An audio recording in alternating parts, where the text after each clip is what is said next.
हज़रत मौलाना याहिया साहब रहमतुल्लाह अलैह, शेखुल हदीस ज़करिया साहब रहमतुल्लाह अलैह के वालिद रशीद अहमद गंगोही रहमतुल्लाह अलैह के खादिम उलमा, जिनको करीब से जानते हैं, बड़े नेक ख़ानदान के लोग, याहिया साहब रहमतुल्लाह अलैह की वालिदा हाफिज़ा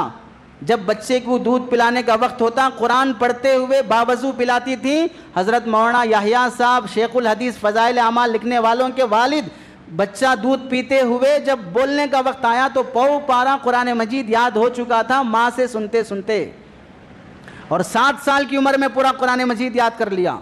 और जब याहिया साहब रहमतुल्लाह अलैह को ज़करिया साहब रहमतुल्लाह अलैह पैदा हुए, पैदा होने के बाद से अपने शेख की खिदमत में भी जाना गवारा नहीं किया और कहने लगे कि मेरे पाँव में बेड़ियाँ पड़ गई हैं, बच्चा हुआ है, अब इसकी तरबियत मेरी जिम्मेदारी है, जब तक मुझे इत्मीनान नहीं हो जाएगा कि मेरा बच्चा सुधर गया मैं हाज़िरी नहीं दे सकता,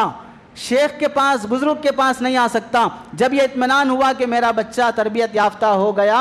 फिर अपने शेख के पास गए तो जाकर हज़रत शेखुल हदीस ज़करिया साहब रहमतुल्लाह अलैह, अल्लाह ने इस उम्मत को दिया जिन्होंने 50 साल बुखारी शरीफ पढ़ाई और फ़ज़ाइल आमाल जैसी किताब लिखी, जिससे लाखों लोगों को अल्लाह ने हिदायत दी है। औलाद की तरबियत के लिए नस्लों को मेहनत करना पड़ता है।